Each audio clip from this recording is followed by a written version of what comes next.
You may not want to hear this, but a pre-approval may be required to show most homes soon.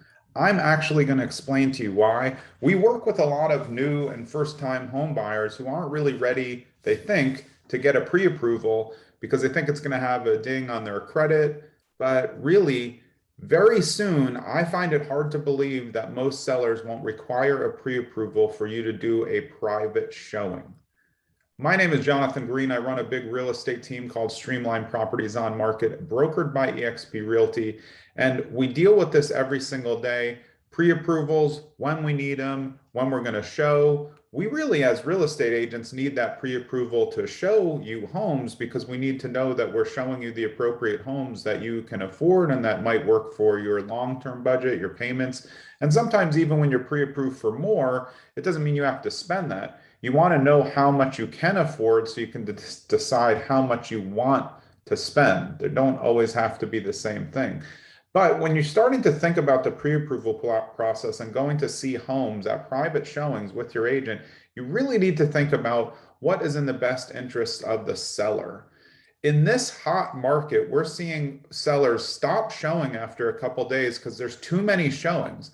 But what if out of the first 20 showings, what if 10 of those people weren't even pre-approved yet and the agents didn't realize that? Those are kind of 10 wasted showings. Because if the offers are coming in quick, I mean, can you get a quick pre-approval online? Sure. It's not worth anything because they haven't actually reviewed all of your financials.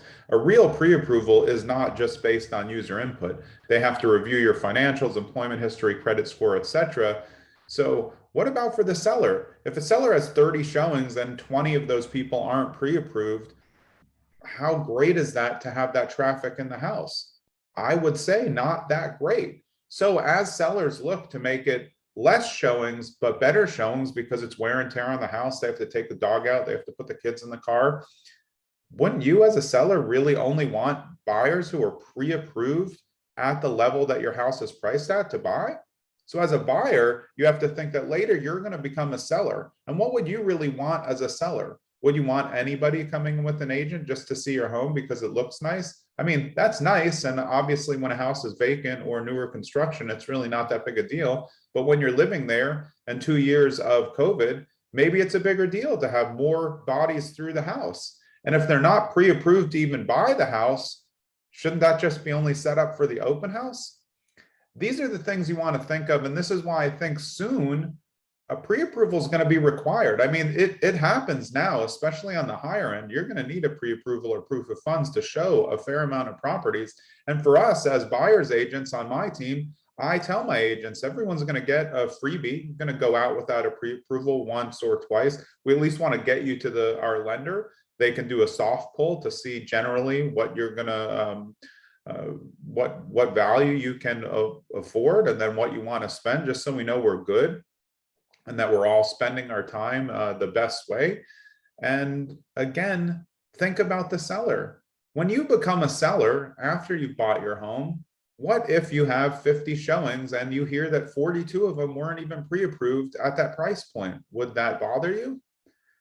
I would say it probably would. Can people get pre-approved quickly? Yes. Are there well-vetted, financially secure people who do not have a pre-approval but are still, basically ready to buy? Yeah, absolutely. But can they buy in one day? Can they meet the demands of this market that requires you to send in the offers right away, make sure that they're all tied up, have the relationship with the lender? If I'm a seller in today's market, I would much rather have 5 fully vetted offers than 10 offers and 5 of them haven't even really been vetted. They're quick pre-approvals, people who were just out looking for the first time and got excited. Those are the people who often also get cold feet. So it's just something to think about. I'm telling you right now, I really think that pre-approvals are going to become a requirement for a lot of sellers. And if you think about it from a seller's point of view, kind of makes sense, right? Have a good day.